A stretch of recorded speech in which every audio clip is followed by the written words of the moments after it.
Hi, I'm Katie Farner, Director for the Sunshine State Superstars, and you're watching Week 8 of the Week in My Shoes series.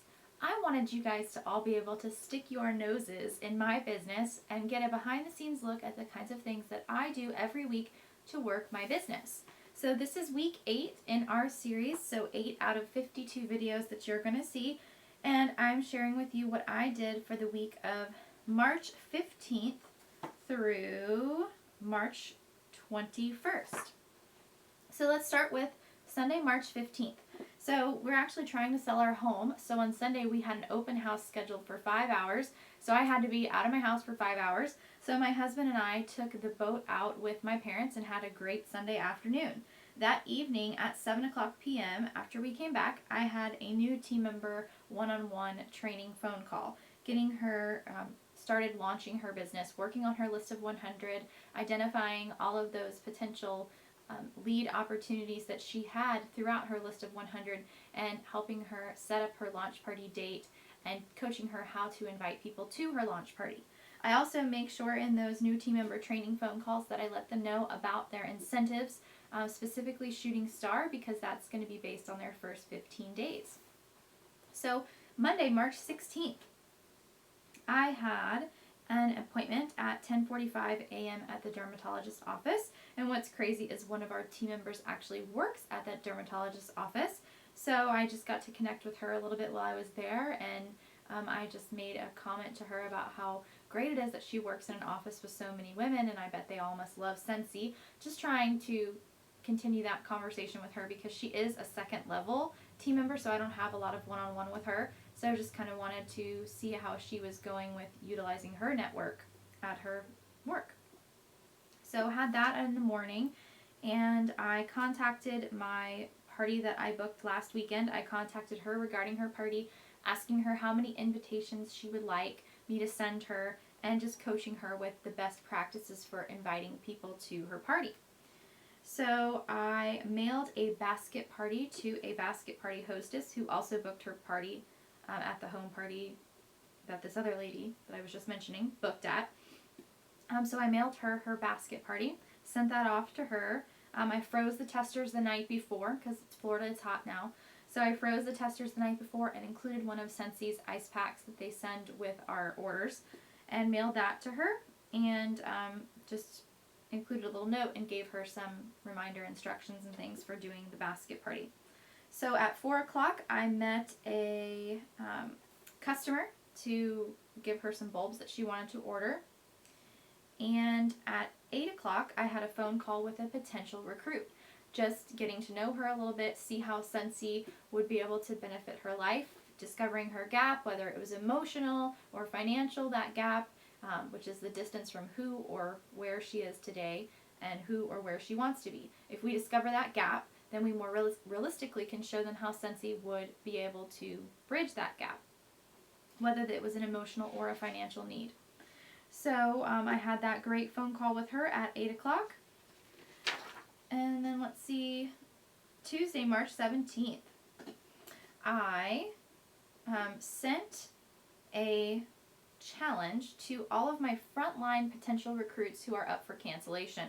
So anyone in my frontline who is up for cancellation, I sent them a challenge to sell Chasing Fireflies. And I showed them exactly how many Chasing Fireflies they'd need to sell to get their 150, and I explained how popular that warmer is and how they could easily do that by sharing it on social media or private messaging it to an image to some customers.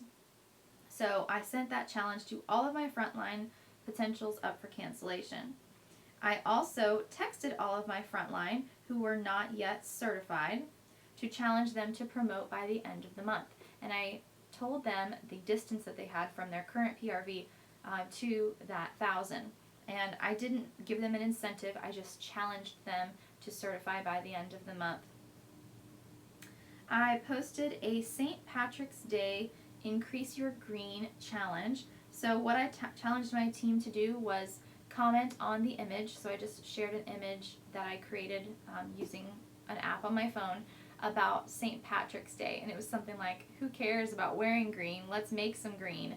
And so I challenged them to post their current PRV as of that morning, because because it was St. Patrick's Day, as of that morning, and whoever could increase their PRV by the most, whoever could basically sell the most within this 24-hour day was going to win the prize. I didn't say what the prize was, just that it was an awesome prize. So we had, I don't remember how many exactly, but we had like 15 or 18 people opt in, so that was really cool. And we had a lot of people really go for it, so that was awesome. So it was a St. Patrick's Day Increase Your Green Challenge. Posted that on Facebook. And I texted to follow up with 2 of my potential recruits that I have been working with, just to see how things were, where their heads were at. So I did that, and at 4 o'clock that day, I had to deliver an order, and she also wanted to purchase some bars from inventory, so that was cool. Delivered a $30 warmer, and also sold a 6-pack of inventory to her, so that was great.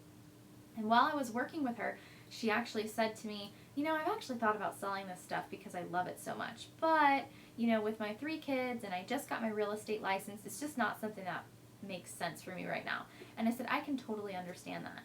But when you start to feel settled in real estate, selling Scentsy would be a great complement to working as a realtor. We actually have realtors who don't really sell Scentsy, but they purchase it from themselves to give as closing gifts. And because of the success of that, they have gotten a lot of people in the office who purchase their closing gifts for their own clients from this consultant as well. So it would be a great addition or complement to you being a real estate agent when you feel comfortable in that role. And I could see that the wheels were turning, and she was very intrigued by that. So I didn't just have that conversation and forget about it. I added her to my phone, to my list of all of my potential recruits, and I am mailing her a possibility packet this week. So it's just a great opportunity to keep track of those things. You can't lose those great opportunities by forgetting about them. Keep track of them, even if it's a casual conversation about the business like that. So the Leadership University that I am a chair of, we had the Lifestyle of Recruiting training that I did that night at 9 o'clock. So that was a really busy day, awesome day. So then on Wednesday, March 18th, the UPS man must be here, my dogs are barking. So on Wednesday, March 18th, I totaled up the PRV increase of all of the people who opted in for our incentive and picked our winner, which was Samantha Bowers. She increased her PRV from 52. She was at 52 in PRV. She increased it from 52 to 900 and something. She increased by $848.84 in PRV. So basically $850 PRV increase this girl did. Amazing job. So she increased her PRV by the most, and then we had someone else increase their PRV by 308. So that was awesome. It was a really great challenge and really easy, got them excited. So I love to do random small challenges like that because it really gets the team excited. So that was that. And then also on Wednesday, I delivered some orders for a party that I had bagged. I made the video announcing the green winner, and I also made a Wahoo Wednesday video. Sometimes for Wahoo Wednesday, I'll just post the top PRV and the top recruiters on the Facebook page and tag them. Sometimes I'll make a quick video with my iPhone where I literally just get on camera and say who the top PRV and top recruiters are. And sometimes I'll do a Wahoo Wednesday where I make a little Animoto video. If you're not familiar with Animoto, it's a really cool app for your phone or website that you can use on the computer where you take photos and you add photos to music, and there's usually, like a pretty background that you can. So on Thursday, March 19th, I texted all of my hosts for my party that I had, not this weekend, but the next weekend. I texted all of my hosts. I have 3 home parties scheduled for the following weekend. So I texted all of them to connect with them, make sure that we were all set for their parties. And one of them actually ended up rescheduling. She's been sick, so we rescheduled for April. So my 3 parties for next weekend turned into 2. So at 6:45 after work, I had a call with a potential recruit that went very well. She is going to join. And then at 8 o'clock, I had a call with a new team member. we were getting her ready for her launch party, which is this weekend. So that was Thursday the 19th. And then let's see, Friday, March 20th. At 9:30 a.m. I had to meet a customer to deliver her order to her. At 3 o'clock, I was meeting with a customer who had placed a recent order getting a 6-pack of bars, and she actually was a past consultant on my team. She was one of my frontline who did in fact cancel due to inactivity, and I talked with her about reinstating. Anytime that I reconnect with someone who used to be a consultant on my team, I always make sure that they understand that reinstating doesn't cost them any money. They can reinstate whenever they want. Now, of course, I don't say it in a pressured way, but I actually asked her, because originally I met her through someone else who hosted a home party with me that I met at an event, and I asked her if that person had changed her number, or if she was still at the same number, because I wanted to reach out with her about hosting a party. Since it's been a while since Sophia had canceled, I knew that they hadn't seen any of the new spring and summer items, and I would love to do a party with them. And I also included a catalog and shared it with Sophia and said, pass this around and share with your friends, and if any of you want to do a party, I'd love to do that with you. So that's kind of how we got on the subject of it, and I said, we've got a lot of new scents out, and I said, speaking of the testers, I want to let you know that you should never throw your testers away, because in case you do decide, maybe when the kids get a little older and your schedule gets a little more relaxed, you might want to come back to Scentsy. It's really smart to always keep your testers and never throw them away, because should you decide you want to come back, it doesn't cost you anything. You'll just have to get the current testers. And if you still have your old testers, you can just buy the transition testers, and it really won't cost you $20 to get restarted again as a consultant. So that's kind of how I had that conversation with her. I want to make sure they know it doesn't really cost anything, and it's wise to keep their testers. So we had that conversation. You never know. I'm sure she'll reinstate again at some point. I have no doubt. So I put together a recruiting packet for the person that I was talking about on Tuesday. Put together her possibility packet or recruiting packet, and I need to mail that today. I mailed invitations to the hostess that I talked to on Monday. I private messaged all my, this is something new I started doing. So because of the YouTube channel, I get a lot of people sending me friend requests on Facebook. And so I started sending all of the people who are giving me friend requests, I started sending them a private message saying, thanks so much for the friend request. Just wanted to know how we were connected. Are you a YouTube follower of mine? Are you a Scentsy consultant? Or are you considering becoming a Scentsy consultant? And through that connection, I actually found someone who, in fact, is not a consultant and was friending me because she was curious about becoming a consultant. And I would never have known that had I not messaged her. So that actually worked out very well. So she was a potential recruit. And so right away we scheduled a phone call for Sunday.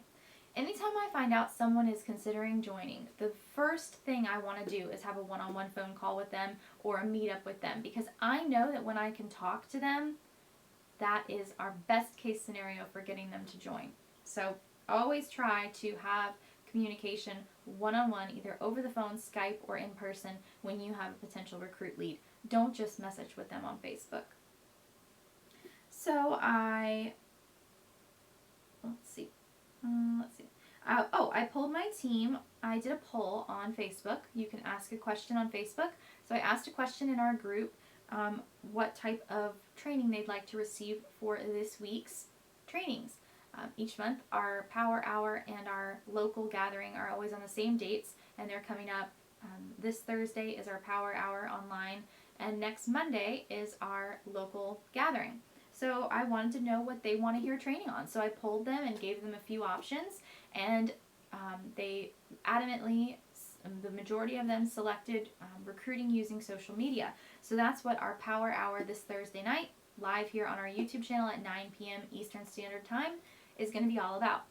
Recruiting using social media. So if you guys want to join us, you're welcome to do so. It's going to be live. You don't need a link or anything. Just come right back here to the Sunshine State Superstars YouTube channel and you can watch our training for the month. So that is going to be that topic. And And then we've got Saturday, March 21st.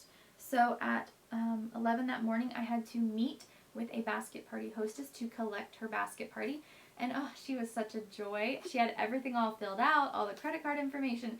Anybody who paid cash or check, she took it and used her debit card. It was one of those basket parties where you're like, oh, this is the best. So easy. I already picked out all her hostess rewards and everything. And she's actually a consultant for Origami Owl, and she has spoken very negatively of that direct sales company, and not only their business supplies, but just the product codes and how confusing and complicated everything is getting with some new engraving that they're coming out with, I guess, and there's been a lot of problems. So she's been very negative about that network marketing business that she is in. And so, like I gave her one of my new